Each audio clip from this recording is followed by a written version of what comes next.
సరైన ధ్యానమే అన్ని సమస్యల పరిష్కారానికి, అన్ని రకాల లాభాలకి మూలమవుతుంది. సరైన ధ్యానం ఏది అంటే శ్వాస మీద ధ్యాస ద్వారా ఆలోచన రహిత స్థితి, అంటే మనసు పని చేయని స్థితికి చేరుకోవడం. ఆలోచన రహిత స్థితిలోనే అపారమైనటువంటి ప్రాణశక్తి. అదేగా పత్రిక గారు చెప్పేది. మనసు ఏమాత్రం పనిచేస్తున్నా మనకు శక్తి రాదు. ఎప్పుడైతే మనసు పని చేయదో అప్పుడే మనకు శక్తి వస్తుందంటారు.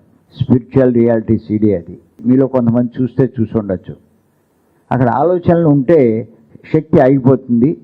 ఈ ఆలోచనలన్నీ ఆగిపోతే అప్పుడు శక్తి మనకి లభిస్తుంది. ఆ శక్తి వల్లే నాడీ శుద్ధి జరిగి రోగాలు తగ్గడము ఇలాంటివన్నీ జరుగుతాయని చెప్పి మనకి చూపించడం, చెప్పడం జరిగింది. ఇది అంటే ఏ లాభం వచ్చినా మనం పొందే శక్తి వల్లే. గుర్తెట్టుకోండి, మనకి ధ్యానం ద్వారా ఏ లాభం కలిగినా మనం పొందే శక్తి వల్ల. అంతేగా చెప్తున్నారు. ఈ శక్తి ఎప్పుడు వస్తుంది? ఆలోచనలు ఆగిపోయినప్పుడు. ఆలోచనలు ఆగిపోవడం అంటే మనసు పని చేయనప్పుడు. ఇప్పుడు చూడండి, కళ్ళు చూస్తున్నాయి అంటే కళ్ళు పనిచేస్తున్నాయి. అలాగే ఆలోచనలు వస్తున్నాయి అంటే మనసు పనిచేస్తుంది. కళ్ళు మూసాము అంటే కళ్ళు పనిచేయట్లేదు. ఆలోచనలు ఆగిపోయినాయి అంటే మనసు పనిచేయట్లేదు. అంటే మనసు ఏమాత్రం పనిచేసినా శక్తి రాదు. మనసు ఎప్పుడైతే పనిచేయదో అప్పుడే శక్తి వస్తుంది. అదే ధ్యానంలో ఉన్న రహస్యం. కళ్ళు మూసుకున్నప్పుడు ఆలోచనలు ఆగిపోవాలి, అంటే మనసు పని చేయకూడదు. ఆ స్థితి తేలిగ్గా వచ్చే మార్గమే శ్వాస మీద ధ్యాస. మనం కళ్ళు మూసి ఏం చేస్తున్నామంటే మాట మీద ధ్యాస పెడుతున్నాం. గైడింగ్ అంటూ మాట మీద ధ్యాస వల్ల ఏం జరుగుతుంది?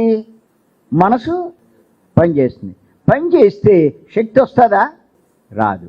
ఎంతసేపు కూర్చున్నా దండిగే. గుర్తెట్టుకోండి, గైడింగ్ మెడిటేషన్లో ఆడు ఎన్ని సంవత్సరాలు చేసినా అలాగే ఉంటాడు, కానీ వాడిలో ఏమీ మార్పు కానీ ఏ లాభం కానీ వాడికి కలగదు. నేను ఖచ్చితంగా చెప్తున్నాను. నేను కూర్చోడానికి బాగుంటుంది, వింటూ కూర్చుంటే. సంగీతం పెడితే సంగీతం వింటూ కూర్చుంటారు.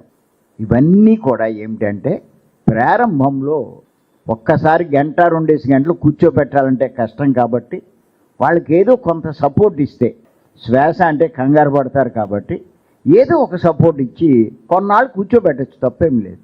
ఆ సంగీతమో మ్యూజిక్కో లేకపోతే గైడింగో. తర్వాత ఏం చేయాలి? ఇంకా అన్నీ తీసేసి శ్వాసను పట్టుకొని ఆయన పత్రిక గారు చెప్పింది.